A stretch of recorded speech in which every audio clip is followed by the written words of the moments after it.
This is Adam Bird, and you're watching the Break It Down Show.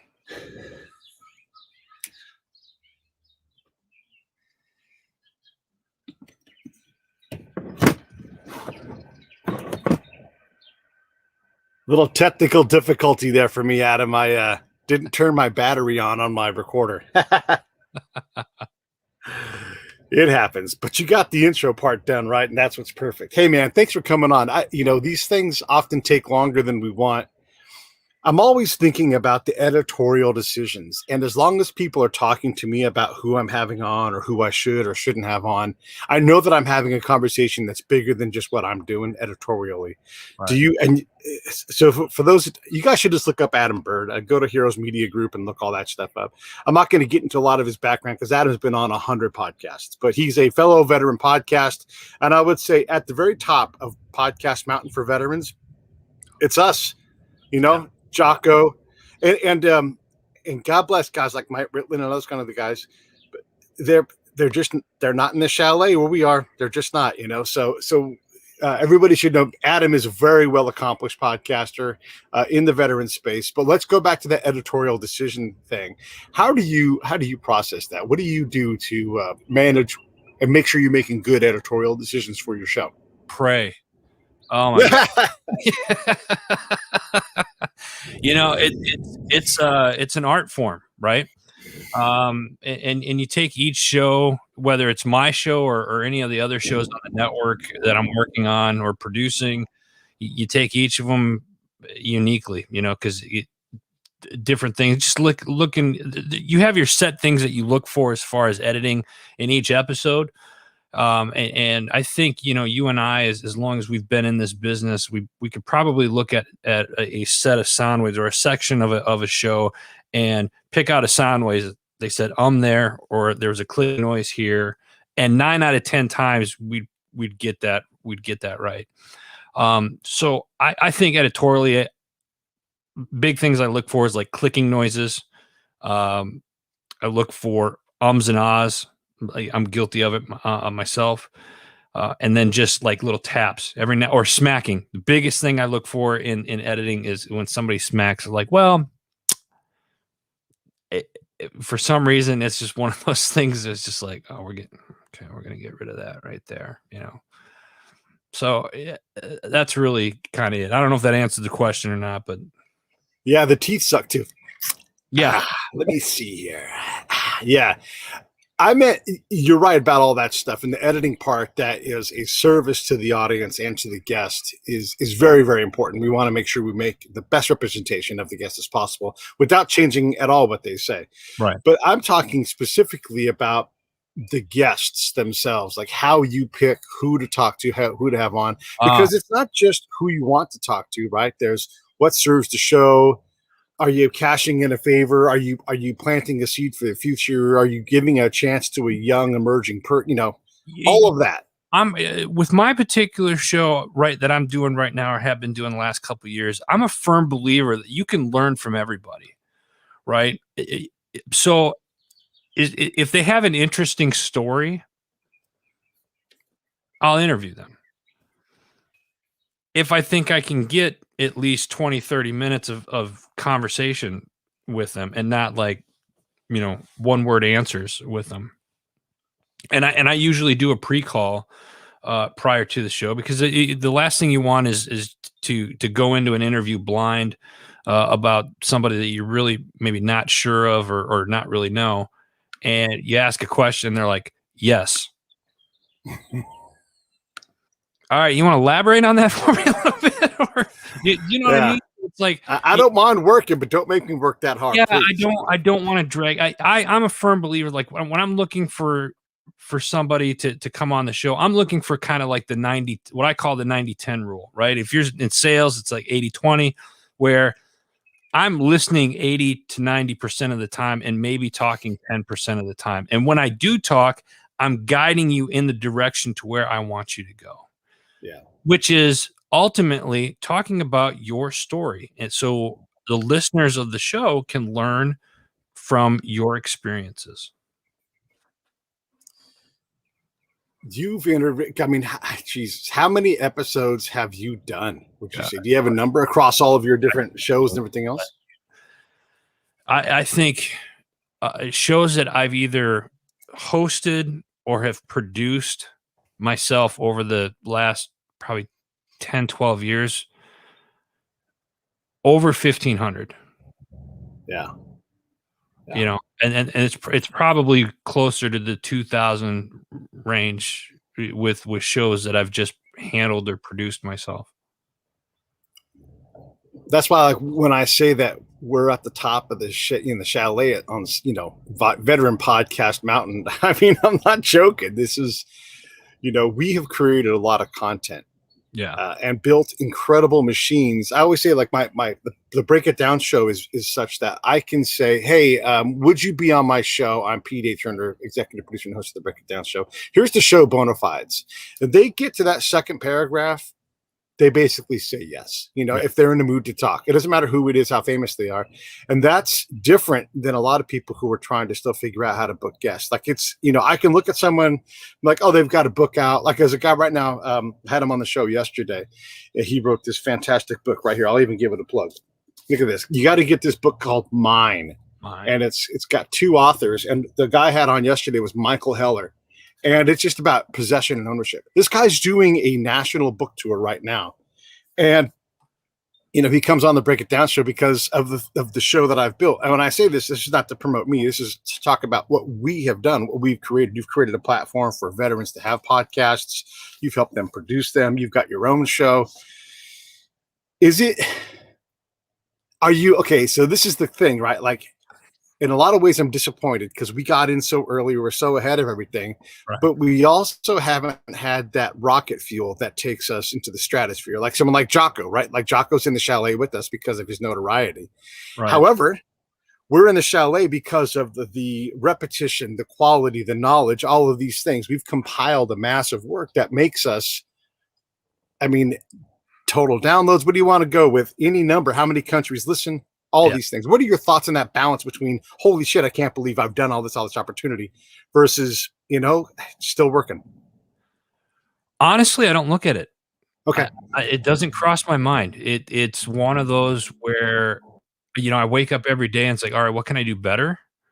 Or how can I help somebody? I mean, for me, it's all about, the purpose is helping other people get to where they want to go, right? Whether it's through my show directly or helping one of the other shows on the network or whatever that case is. You talk downloads and whatnot. Personally, I don't think there's a universal definition for downloads on shows. Some people may agree with me. I can think of, you and I could probably think of a half a dozen people that don't agree with that comment, and that's okay. I personally, I don't care. But when I don't think about that, because for me, if I get too wrapped up in that, then I start feeling like, oh, well, am I really doing anything that's effective or whatnot? And the answer is deep down, yes, because I've been doing it for as long as I have. Am I where I want to be? No, not at all. Am I making steps to get to where I want to be?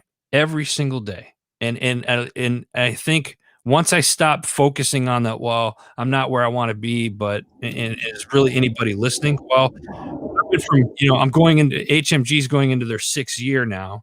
It'll be 6 years this September. Yeah, crazy. Yeah. And I had a platform prior to that for several years.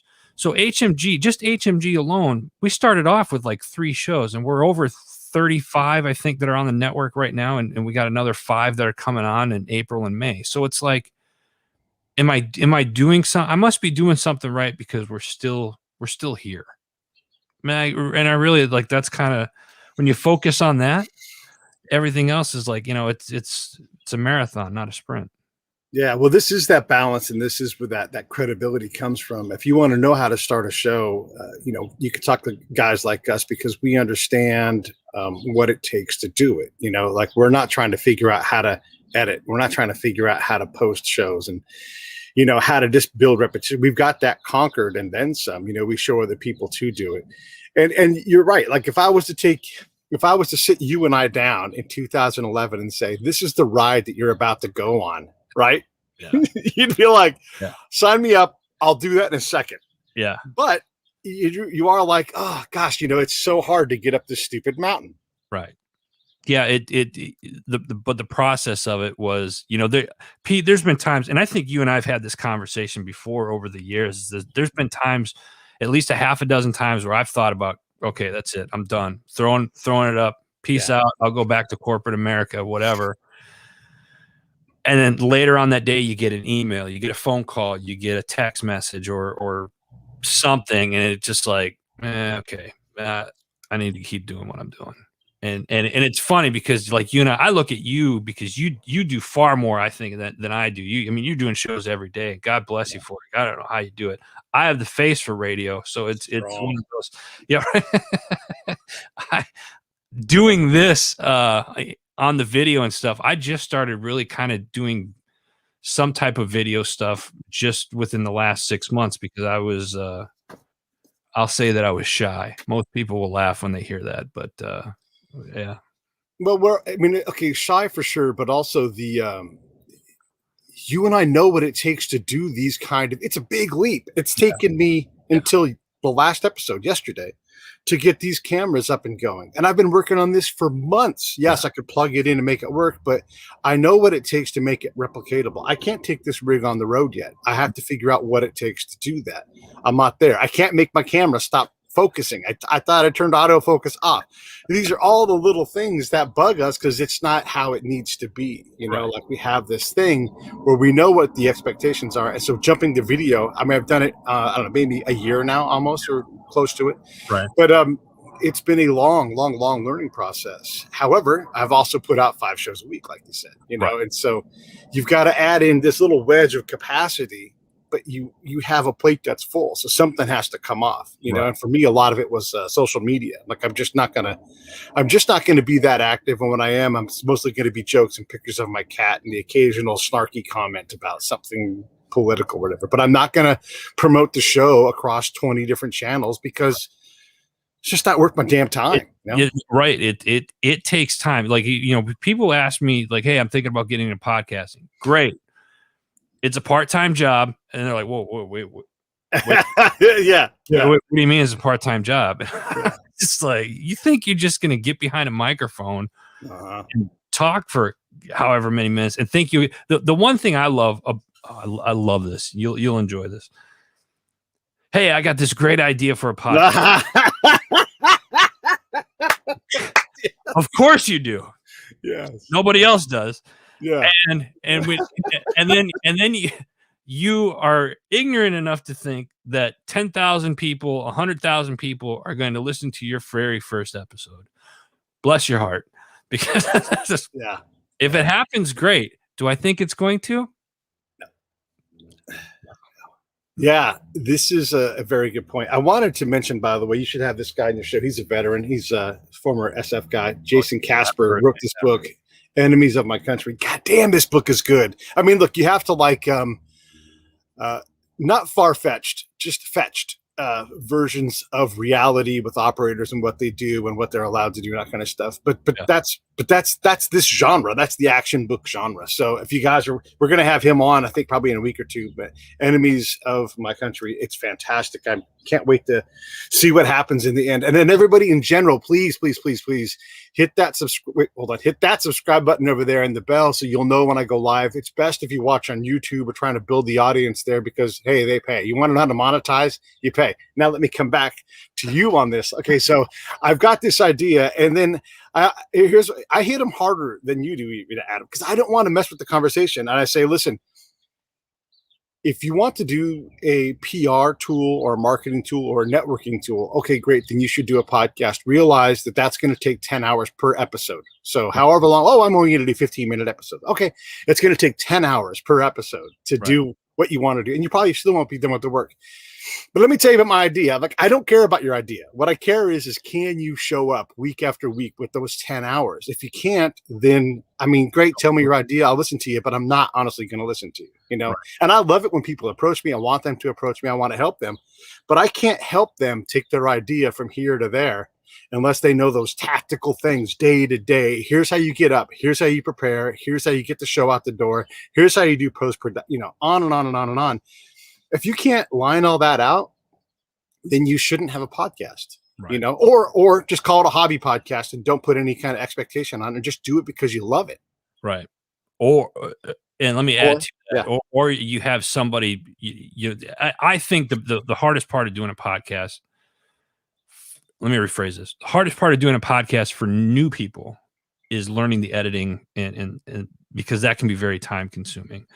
Showing up, you can, if you're good at talking and talking with people, interviewing people, great. It's where we lose people is where we lose people when they come like, oh, I got to do edit. I don't know how to do an edit. Great. Oh no, we keep it raw, Adam. We keep it raw. We keep it raw. Figure it out. Yeah. Or hire somebody to do it. That's the quickest way to do it, in my opinion. But yeah, it's absolutely hysterical. People just like, hey, I want to start a podcast. Okay, cool. Well, like you said, plan on 10 hours a week at least. Yeah. Yeah. You know. And longer when you're first getting started, right? Oh yeah, absolutely. It's just not that easy. I haven't thought about this in a while, Pete, and it's funny because I think back, now that you're talking about this, I'm thinking back of like the first time I learned how to edit up at like 3 o'clock in the morning, like watching YouTube or calling people. Not, I wasn't calling people at 2 in the morning, but like calling people that were in the radio business. I was talking to people on terrestrial radio. Oh, how do you edit audio and stuff like that? Yeah. And it was, yeah. And then the thing is if you're going to do that work and if you pay me, I will help you make your show better. I'm glad to give you advice and everything. Here's things, but I'm going to tell you things that you don't want to hear. Like, first off, if you think you've got a good idea for a podcast, why don't you, here's the thing I do. This is how nice of a guy I am, Adam. I'll say, you want to start a podcast. Why don't you do this? Why don't you start booking your best guests, bring them on my show and just do one a month and see, I'll do all of the work. Right. You just have to book the person, do some of the pre-production, everything else I'll help you with. And if you can do 6 of those, then those are your training wheels and we'll get you up and running.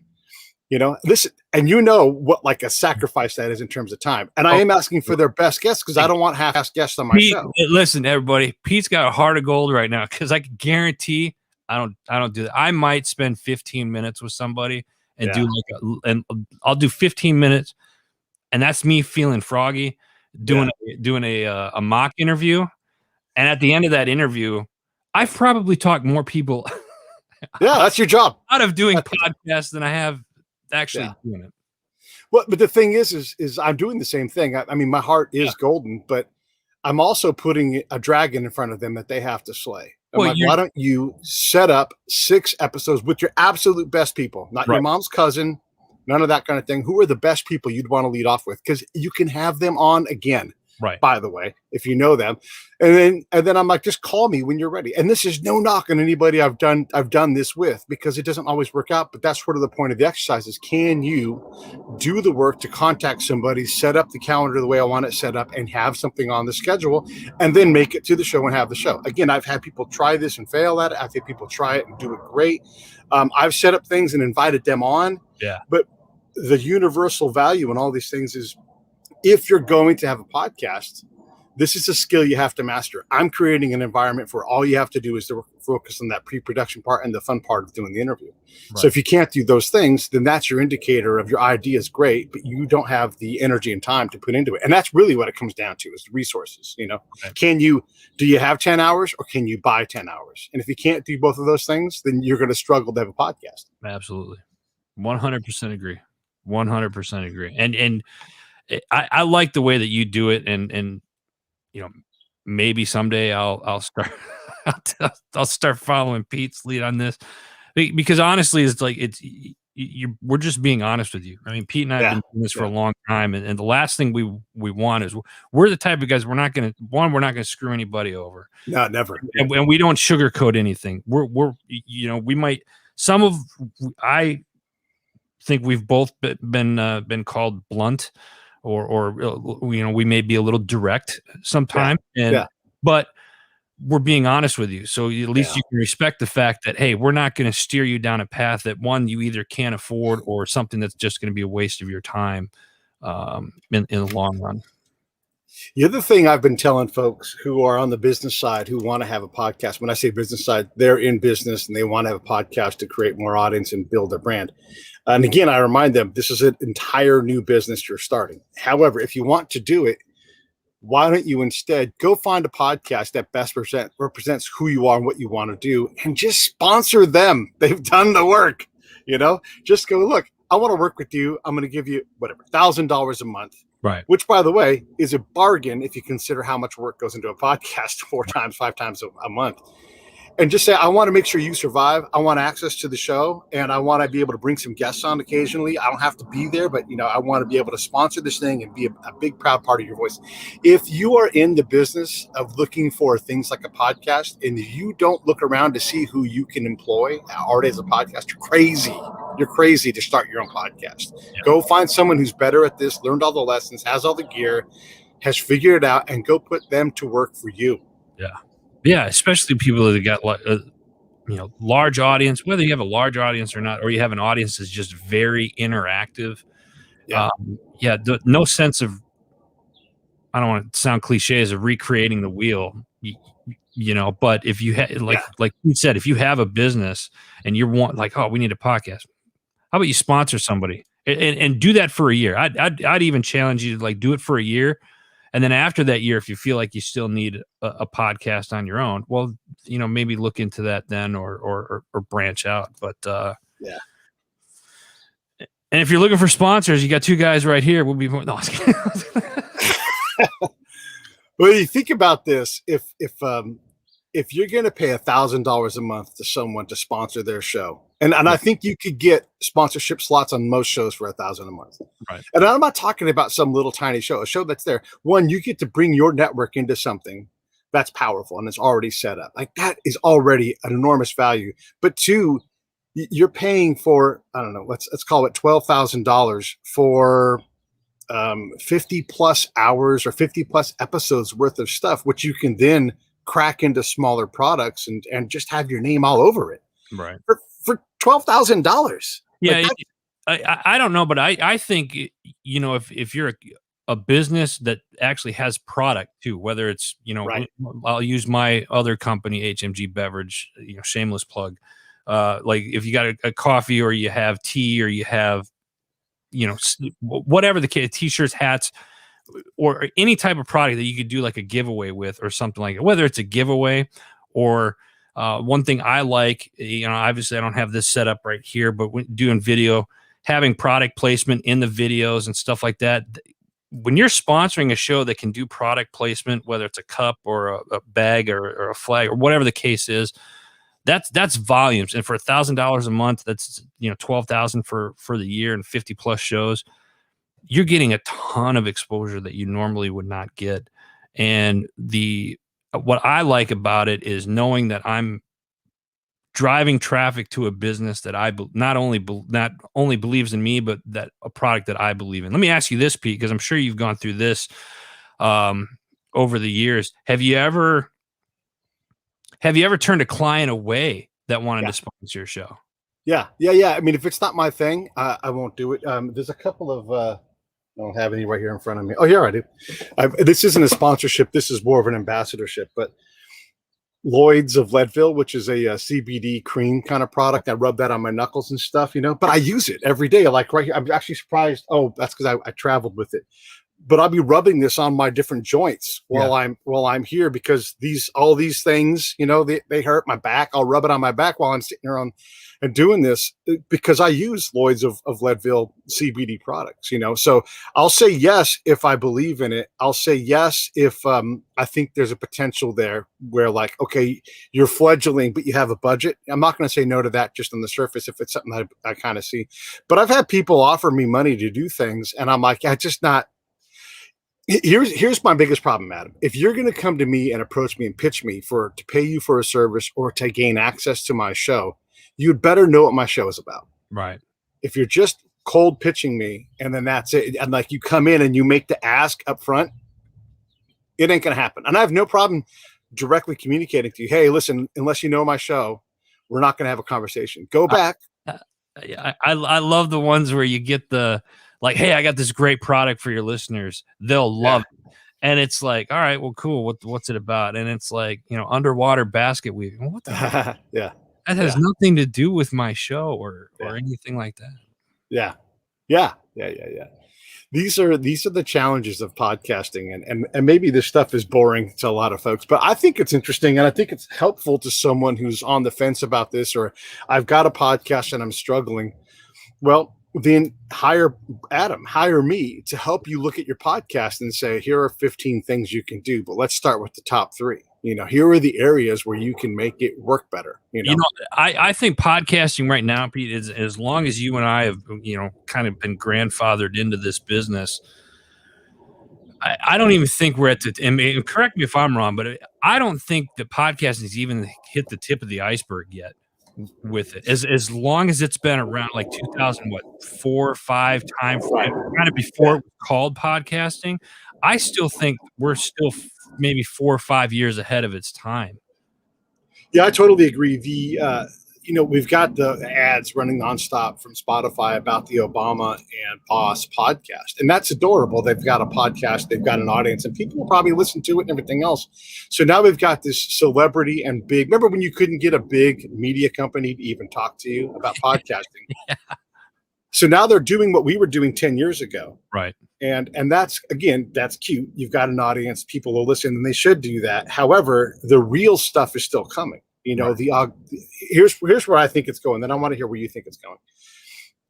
I can see all the big content, Star Wars, whatever TV show, I'll say Lost because it's not really around anymore. That way we don't make anybody mad. All of the extra content that can be created off of that, whether it's behind the scenes or it's side stories, all of that stuff can be housed inside of podcasts. And because there's not enough content, you can't continue to just make large scale TV shows. I mean, because how many streaming platforms are there?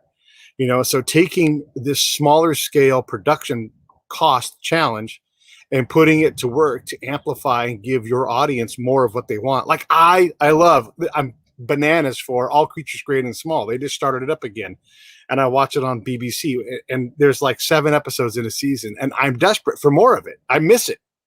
And so podcasting can, for a small amount of money, fill that void compared to having to have like the whole thing come on and make it an entire production. What are your thoughts? No, I think you're on point with that. It's I think I've gotten frustrated with TV, and even I'll go as far as say movies, because it seems like they're always kind of recreating the wheel with, all the Batman movies or all the, I'll say, superhero movies and whatnot. And I'm not saying they're not bad per se, but it's kind of like, can you guys come up with something, I don't know, different maybe? What I mean? Something that's maybe interesting that I haven't really heard before. And I think that's the beauty of the podcasting, is because you can have 4 or 5 different sports shows. Right. They're all going to be different. Yeah.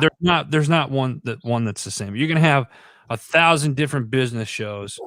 They're all going to be different in their own right. And I think that's what's really cool about being in this business, is that we're very unique in it. Even though there's what, several thousand podcasts that start every day or every month or whatever it is. Most of them don't get past episode 5 before they just vanish, and those are the ones that Pete and I were talking about before. We're like, hey, I got this great idea of a podcast. 5 episodes later, they're like, man, I'm not doing this anymore. So I just like the idea. I like the idea of where we're at right now. Where do I think it's going? I think it's only going to get better. I think, look at the technology we're on. What we're on right now. We didn't have this 10, 12 years ago when we first started. That's right. What was it? I think it was Google Hangouts when they owned YouTube, and that was still tied together at that time. I mean, that's how long ago that was. It's so true. Yeah. So it's crazy to see, because now everybody's like, oh, we have these podcast services, and we have this and we have that, and there's so many things that are just kind of blossoming, and it's great for the business. But we're not even close to like. Well, you look at the functionality of StreamYard, which we're using right now. That's this program right here. And it pushes live out to, I don't know, for right now, 5 channels for me. So 2 YouTube channels, 3 Facebook channels. I could push out to LinkedIn, but LinkedIn can't really get its head wrapped around allowing live streaming across the board. So I would, for whatever reason, I can't put, and these are the areas where they can improve instantly. I can't push to Instagram live, although I can push to Facebook. So like, and there's a workaround, but I'm not going to figure that shit out. Like I'm paying you a lot of money, figure that shit out. And then the other thing is I can't control your volume. I can't control your audio. I can't EQ you from my end. And how do I produce a show if I can't control your audio? You know, how about turning a dial or a knob or a slider to make your shot lighter or darker, depending on what I've got, you know? So all of these things are coming, and StreamYard's fantastic, but even it can be improved. Like right now, I've got 2 cameras right here. Here's a camera. Here's a camera. This is already blowing our minds that we can do this. But, I'm so jealous, just FYI. What's that? I'm so jealous that you guys. I know it's believe me, it's been a process. It has been a process to figure this stuff out. I mean, but even still, like, I wish there were capabilities within StreamYard, but look at where we are. I mean, wow. So now I can publish live. That live sits on Facebook, YouTube, whatever, already published. That's a free publishing moment. And then I can put it out on the podcast channel. I've already done 3 different products, and I've really only published 1.5 to get to that 3, you know? Right.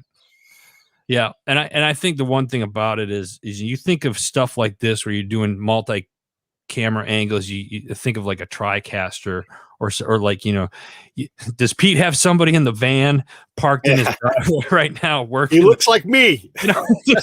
You know, that's not the case. And I think, you know, 4 or 5 years from now, it's even going to the technology of what we have here. And what Pete was talking about was multiple camera angles, easily mobile units that you can go and do. Like, you know, I did a live or not a live. I did an interview last week in southern Pennsylvania at a in a barn. I was in a barn and doing equine therapy.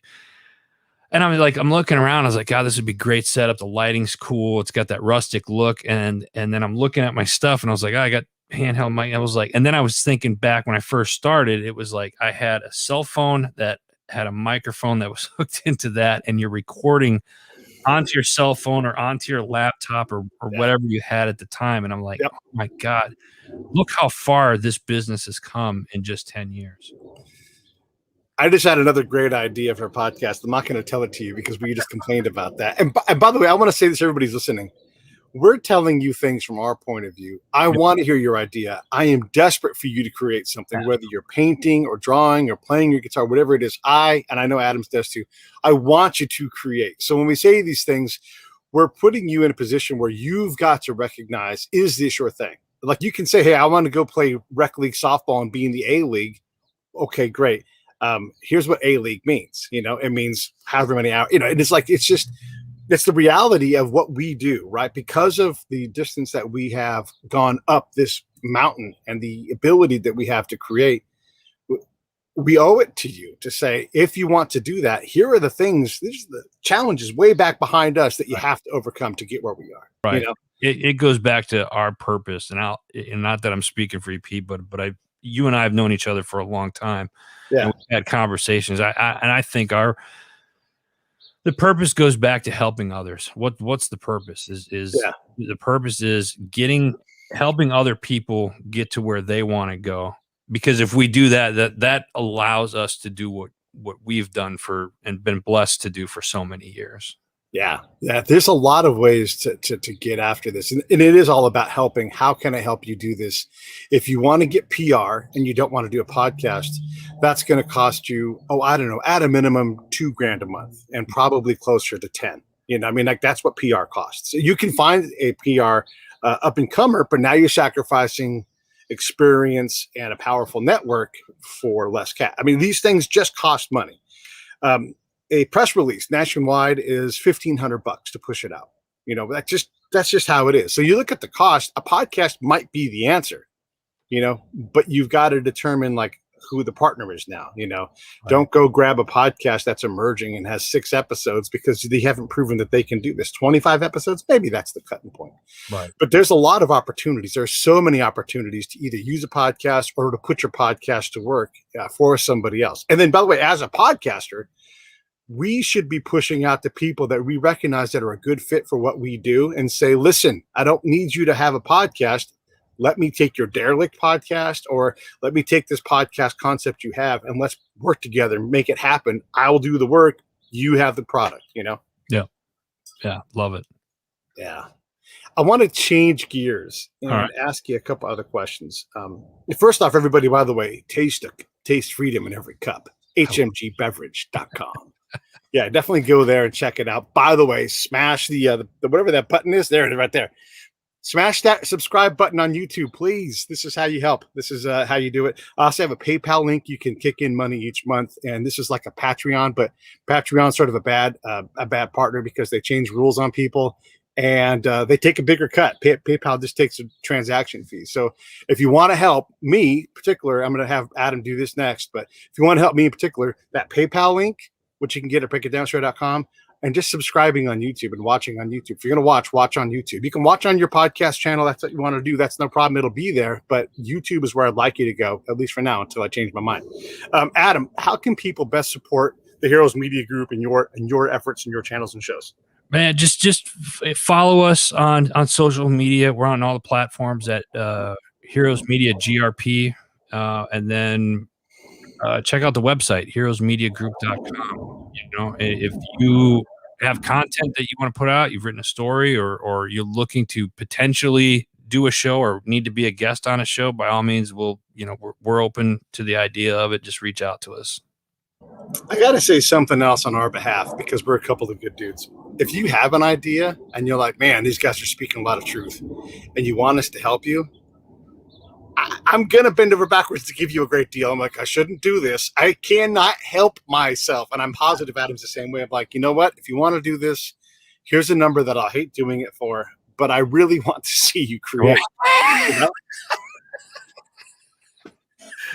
That's how bad I am at this business. I'm so desperate to help someone. I feel so bad if I don't, if you can take that truth, like when I'm like, I don't care about your idea, because guess what? Nobody cares about your idea, right? You have to get over that hurdle. And if you still want to do it, then good. Cut a check for this amount of money for whatever work it is, and I'll help you. I will help you. I'm desperate to do it, and I will give you a discount every single time. I'll tell you what it should cost, and then it's going to be, I don't know, half of that probably. So anyhow. Yeah. Adam. No, I'm laughing because it's like, there's been mornings where I've woken up, I was like, how am I still in business? You know what I mean? It's like you charge really, and again, I've said this on I've mentioned the word purpose several times on this show, and it's really, that's what it's about. It's not, is the money nice? Yeah, absolutely. Especially when the bills come around, but it's not about the money. If I keep my focus on the purpose, the money will always follow. And I think that's why Pete and I have been doing this for so long, because guys like Pete and I that have been doing this, we legitimately want to help other people get to where they want to go. And which is why we're still doing what we're able to do, is because we've put the purpose first. And I've always said, I had a good friend of mine, it said, if you put purpose first, profit will always follow. And once I started switching my mindset to that, life got a whole lot sweeter. And it wasn't like, oh, the money just started pouring in. That wasn't it. I just found more satisfaction in life, not worrying about chasing a dollar and just focusing on helping other people. And life was more fulfilling. Yeah, I mean, like when I do that PayPal thing, a little bit of money would help. It would give me a budget to advertise. Like, that's honestly the biggest thing I need help with right now. Is just, okay, I got this gear. That was all done by fans. They helped me buy all this gear, and that's fantastic. But also, like, there's the algorithm you're always trying to fight and beat. And one of the best ways to beat it is by having an ad budget, and it's just like, okay, I'm already doing all this work. Can you guys kick in $5 or $10, 20? Would you buy me a sandwich every month? Okay, great. I'm going to put that money right back into the show. Right. So the thing that you love, the guy that you love, you're going to invest in, and I'm going to put that right where I know where it needs to go. I know. And that's why it's so great to be able to build a fan base that appreciates what you do, and that are so, I mean, I know this is going to resonate with you. I have met the best people ever through the podcast. I mean, it's blown me away over and over again. And it is relentless. So many incredible people where I'm like, I don't even have time to spend enough time with all these people, and I'm desperate to do it because I love them. Yeah. Yeah. No, pre-COVID or pre-apocalypse, Sure. whatever you want to call it, Yeah. going to events. I was big on, we had several sports shows and we were huge on going to sporting events and whatnot. And we had people come up to us. I had no idea who these people were. Hey, aren't you so-and-so? Who wants, I'm thinking like it's like a bill collector, like tracking me down or something. Like, oh yeah, we've listened to your shows or we've done this and that. And I was like, oh, cool. Hey, welcome. And that's yeah, it's one of the coolest things is just meeting people for the first time that have watched, listened, or wanted to be a part of, heard about it, and they come up and shake your hand or they want I've had people literally, it's like, hey, can I get a picture with you? Yeah. I guess, sure. Yeah. It's weird, but at the same time, it's like, all right, that was kind of cool. Yeah. I was walking through the airport one time and I always wear a Break It Down show shirt because I'm not going to rep somebody else's brand unless they're very good friends of mine. And so I'm walking through with one of my shirts on and someone points at me and goes, da-dun-dun, which is my musical signature. And I'm like, no shit. He didn't know who I was because it was a podcast only era, right? So he didn't know me. He just knew I had the shirt on and he recognized the logo. And I was like, holy shit. How did that just happen? That's cool. That's cool. Love it. I want to, there's a couple things that are kind of weird. So you and I are very, very, very successful in this business. And you're so right. When you get better at recognizing all of the value of what you do, I mean, we're raising money for charity for SaveTheBrave.com like crazy, in part through the show. The next thing we're going to do at 2:00 is we're going to have a comedian on as we try to get the Save the Brave and Bastards Canteen comedy room going. And COVID slowed that down by about a year. But we've been working on building this thing, so there's all these areas where you're partnering with people, and there's all kinds of storytelling stuff that, I'm learning how to get involved in those things. And there's so many things that don't involve direct money into my pocket, but have so much value. And this is one of the things too. So yeah, PR machine, networking machine, marketing machine, but also opportunity machine. Good grief. And it takes time to get after money. Can I go sell ads for $25 a show? Sure. But why am I doing that? I mean, that's not enough money for me to go out and make 25 cold calls. I'd rather get on bigger things. Does that make sense? Absolutely. 100%. There was a time where I was making enough money on the show where it was paying my mortgage. Right. And then I took a break from it. So when I took that break, naturally, I told those sponsors, like, hey, I'm taking a break from the show for a while. Don't worry about it. And then when I came back on, I didn't monetize it. And I'm not with my show. And this is, I'm throwing myself under the bus right now, but whatever. I'm not consistent enough. One of my biggest pet peeves with shows is consistency. And I say that I'm saying it probably more for myself right now. And it's because I'm on Pete's show that I need to get more consistent, but it's that consistency. And there's just so many, I don't even know what to say. There's just so many things with this. And let me say this real quick, Pete. Thanks for having me on, man. This has been sure. But the consistency thing, I can say this to you at your level, that's hard. And there's something in the desire that's missing for you, right? I don't know if it's so much the desire for me to do the show as it is that I'm wanting to continue to grow the network, adding more shows, and then helping those shows succeed. Do you know what I mean? But with that, there's the kind of a fine line there, though, because if I'm not doing a show, then how can I kind of help or teach others and kind of practice what I preach, so to speak, if that makes sense? So I have to be doing shows in some form or fashion, whether it's for the network or my own personal show, The Decision Hour, or whatever. I got to get back into doing a weekly show at a bare minimum, at least a weekly show. Yeah.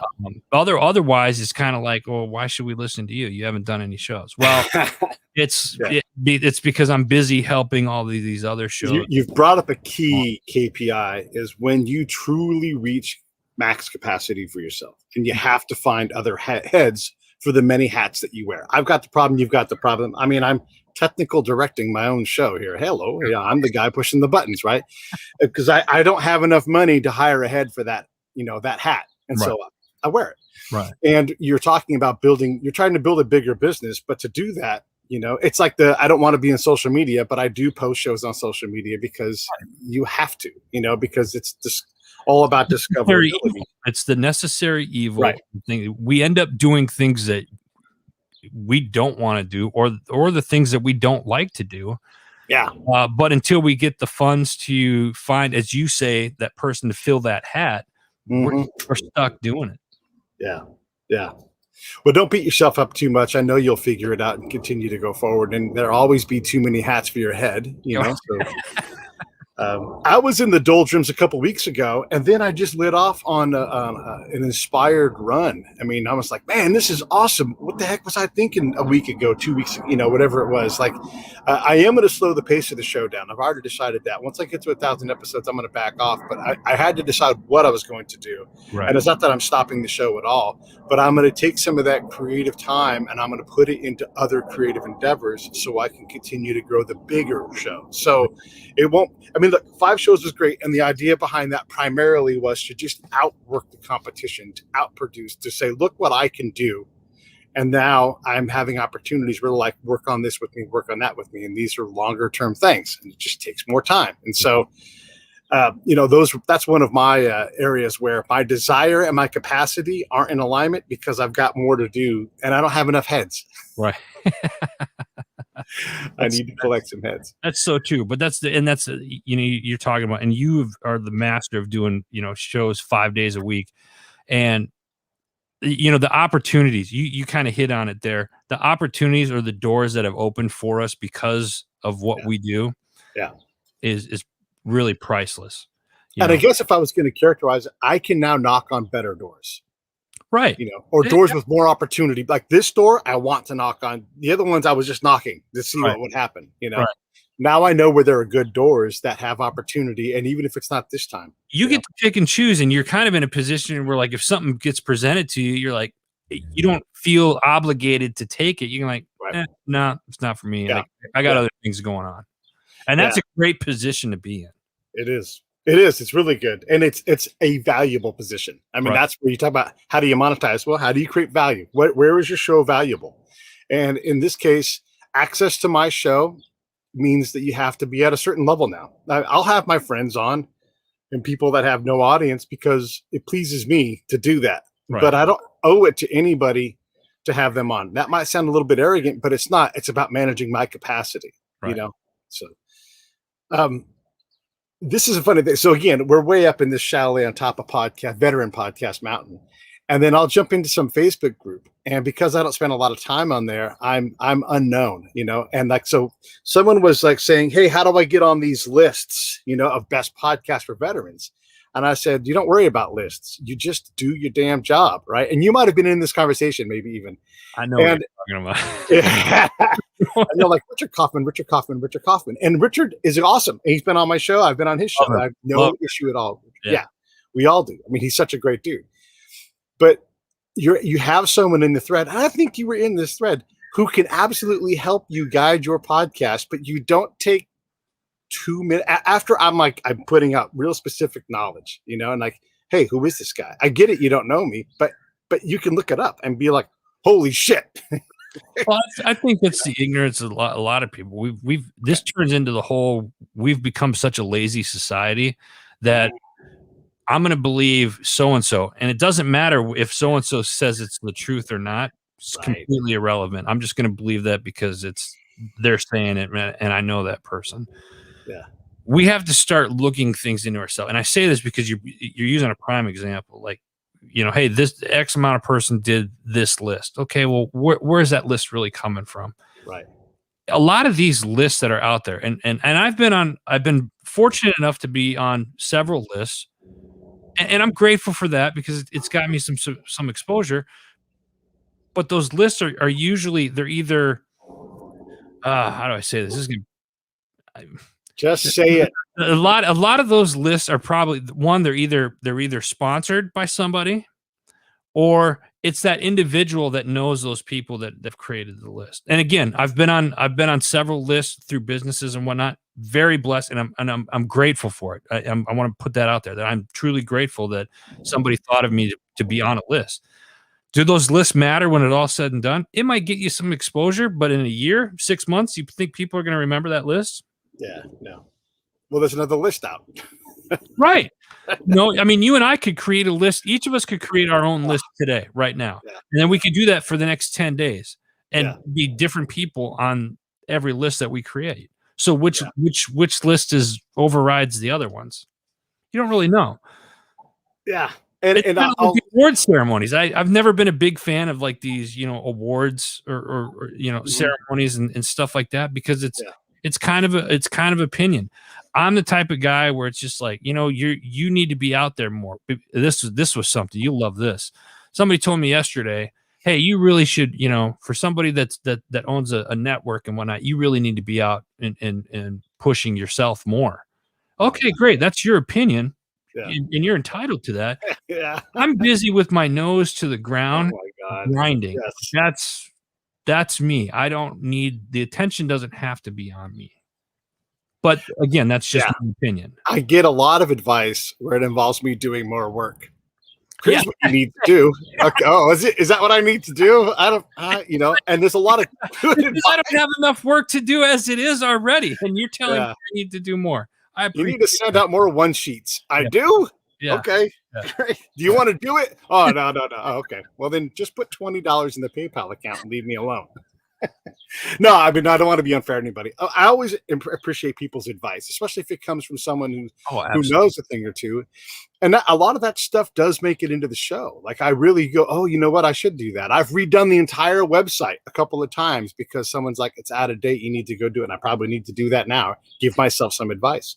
But the amount of work that I've given by people who don't know what it takes to win in this business is incredible. And the amount of people that won't talk to me who are in this business, who I could help, they can help me, is also incredible. Like it's very closed off and very incestuous, I think it's selfish. It's too selfish, and it's too. And instead of many hands make light work, it's let's see how much work we can each hold ourselves without helping the other person. Like, listen, this podcasting thing. I used to be that guy. I used to be like, oh, I got to, keep I can't have a circle. I just got to be by myself. When you open up and you allow other people into your life to help you, holy crap, you would and then you start cross promoting shows and networks, and then hey, this would be a good guest. Hey, I got a guest for you, Pete. Blah blah blah. I mean, and you and I have done that. We've bounced people back and forth over the last couple of years, and it's just like it makes life so much easier. It's a big playground, folks, and you're just in a small section of it. There's enough room for everybody to play. So everybody just kind of calm down and let's work together. And if you do that, the world would be a lot better place. I want to go back to lists temporarily and go back into these things while they're a little bit silly too. And again, this is not shade on anybody. It's all shine from me. But when you look at the lists, so I get introduced to someone that's got a list. Hey, this guy's got a list. Okay, well, I'll send an email, and I send the email to the guy.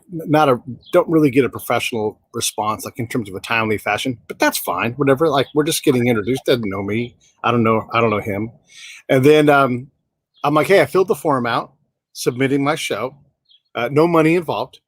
So I filled the form out, and then he finally hooks up, and he's like, hey, our list is for veteran shows.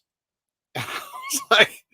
I pulled the Paul McCartney on him. How much more veteran do you got to get? I am a veteran. I've had more veterans on than some people have entire episodes ever. Just because I have people who are non-veterans on the show doesn't make my show a I mean, I am the one doing the work. What's non-veteran about this? But and the point is not to hit this person because I hit them with that. I'm like, what's not veteran about the show? And if they decide we have on their list, great. I would be honored and it would be wonderful. But this is what these lists are, like people who don't know people. He hadn't looked my show up. He didn't say, wow, here's the thing. He doesn't know what a veteran show is if he can't include my show, or maybe he does, but he got to be able to communicate it clearly. So here's someone who's got a list. And if I'm on it, great. But if not, it's not the end of the world. If I'm not on his list, if I'm on his criteria, I'm not his criteria. But don't dismiss me as not being a veteran show without doing some homework, you know? Right. Yeah. That, and again, I retract to my other statement about we've become a lazy society, Yeah. and people just don't want to look stuff up. If I make a list, great. If I don't, Yeah. guess what I'm going to be doing tomorrow? Same thing I was doing today, grinding. Working hard on the things that are important to you. Yeah. And again, I bring that example up just to kind of illustrate, like, lists can be a bit silly. And if you're worried about it, it's awesome. It definitely picks you up and you get picked by somebody for doing a good job. But understand that there are too many shows for everybody to be on a list. And so, like, I don't think I've ever been on a list that I know of. Not the end of the world. I'm fine. I've also had an incredible list of people that are all Hall of Famers, or that are all, you know, I mean, whatever, right? There's plenty of things you can do. It's one of those. Somebody asked me, like, well, who is Adam Bird? And I was kind of at a point where I was just having one of those days, you know, like, just, Yeah. I was being an ass, quite frankly. That's what I was doing. So my response was, I'm the most famous person you've never heard of. that was, I mean, that's yeah, arrogant. Yeah, probably, Yeah. and it probably is. But yeah. But there's arrogance and there's confidence, and Right. it's a wiggly line. There's a fine line sometimes, and I'm not saying that to be arrogant by any means. No, of course and I'll let you guys judge that. That's fine. That's your opinion if you think so. But I say that because I have been doing this for a very long time. I've been successful at it. I've started this company from absolutely nothing, and I took a handful of dirt and I rubbed it together, and I was able to make a penny. And then from that, you rub the penny as hard as you can with some more dirt, and you try to make a nickel, and so forth. I didn't have any backing or anything when I started HMG. So, and that's not a pat on the back of me by any means. It's to really kind of press upon that I've been around for quite a while. Pete's been around for quite a while. So, you know, you might not hear about us in the social media realms or whatnot. And that's probably because, well, we're just too damn busy. Yeah. You know, we're not out there. We're not out there tooting our own horns or anything. And there's nothing wrong. And I'm not digging on anybody. I'm not digging on anybody. That's just, you know, how I do it. So, yeah, I mean, I know enough from doing this that I don't know enough things about enough things, and there's always more stuff to do. And I'm very fortunate to be here, but I'm also here because of the hard work that you've done, that I've done. You know, I mean, if you're in hours, no problem. That's how hard it is to get to where we are. If you're prepared to do that, then you're going to reap enormous benefits. You know, but you have to pick something that you're willing to put 10,000 hours in on. You know what, Pete? Here's another way of looking at this. Between you and I, and as long as you and I have been doing this, how many shows could we probably? And it would take us all day, I bet, to sit here and think about all the shows that are no longer doing shows that we've seen come and go over the years. Yeah. No, it's 100% here. You know, so that's why I kind of said Mike Ritland. Like, I want to say his name because he's notable, but he's not in the chalet with us. Like, if he is, we're in the champagne room, you know, like, and we're hanging out with Jocko, and I'm sure there's someone I'm forgetting.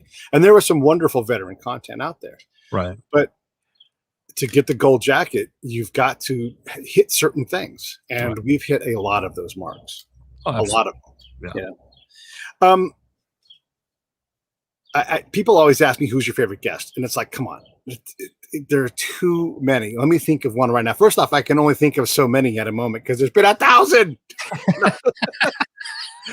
But what if you picked up? How is your philosophy evolved because of the show and because of your network and everything else?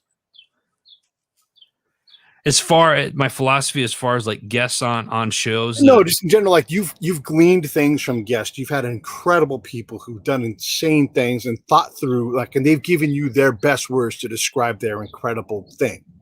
And from that, you learn new things and you become a different Adam than you were 10 years ago. So how has your outlook on life changed because of the podcast?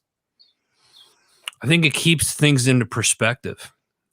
I think hearing a lot of people, you know, you might have those days. A lot of us were human, right? So we're all human, but I mean, we get that point where you might have a day and you hear the guest come on, you're like, man, I'm not the only one. Or I like those types of stories where he's just like, I'm not the only one, or holy crap, that person's come through all of this and they're still pushing forward. What do I have to complain about? Do you know what I mean? Those are I think those are just phenomenal stories. And I love hearing about those because they're motivating and they're very inspirational. Yeah.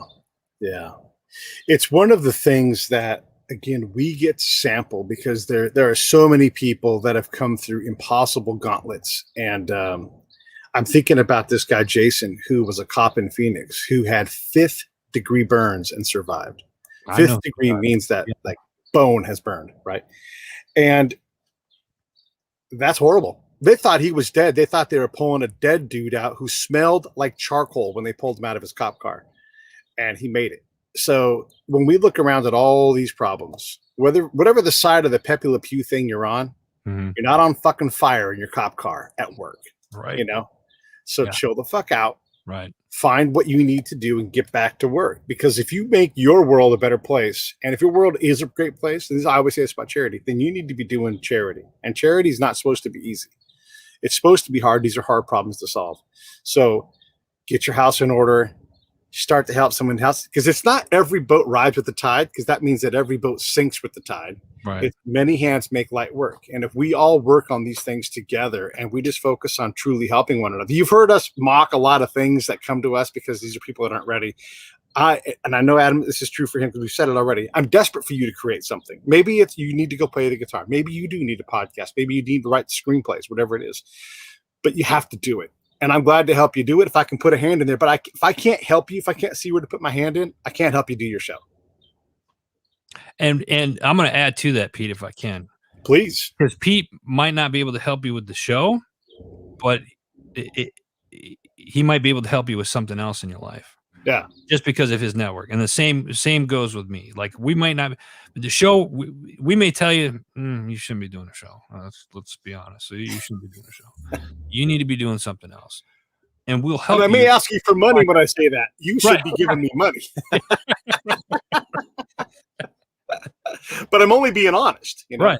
No, absolutely. But that's just it. You know, with our network and stuff like that, again, it ties in with purpose. And that's, I am a firm believer of the reason why we are here, even today, is because we've put other people, really, we've put a lot of people before even ourselves.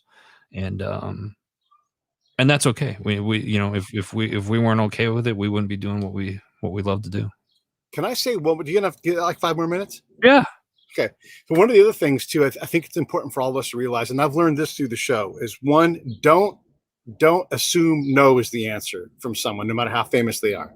Oh yeah. So many times people have said, it's funny, you should ask.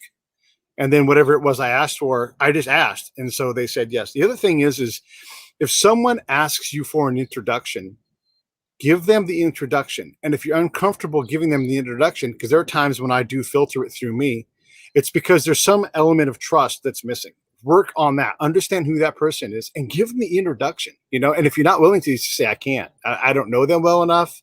I don't know how to bridge that gap.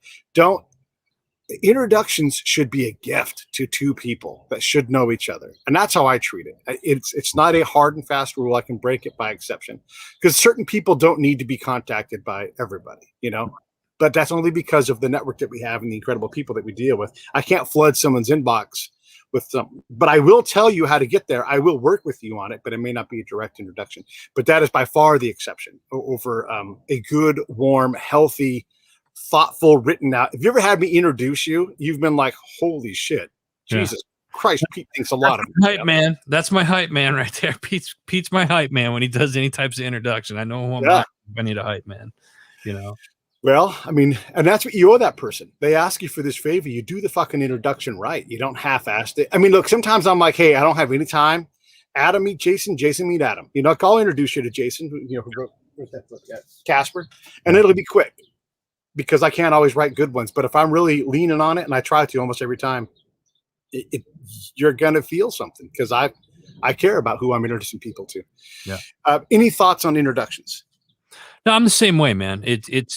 if you have somebody that's asking for an introduction, and I think you hit the nail on the head. I'm so busy with everything. I try to be a little humorous. Recently, I introduced my roaster to somebody that's looking to roast their own blended coffee. So I had introduced, and I joke around with my roaster a lot. West Point grad. So I said, don't hold it against him because he's a West Point grad. So you might have to give him some direction on land nav and stuff like that. But I said, and he likes long walks in the dark, in the woods by himself. Not weird at all. I said that in the introduction with a smiley face, and both of them fired back at me, busting me up, and it was funny. And I say that I got away with that because I knew the two, right? And then I don't always do that. Some are very serious. Hey, this is so and so. This is what they do. Kind of like what you said. Know the two people that you're connecting and how they are, and if the introduction calls for light and some humorous, by all means do it, because it builds that trust, in my opinion. And it builds that relationship. And those two that you introduce are going to remember that you introduced them, and they're going to be appreciative. So when you ask if the time comes where you have to ask for a favor or whatnot, they don't even hesitate. They're like, oh, anything you need, man, let me know. All right, stand by. Hey, thanks for watching the show. I really appreciate it. Right here, you can subscribe. Please do that. It makes the show grow. Hit that notification bell so you know which incredible guest is coming up next.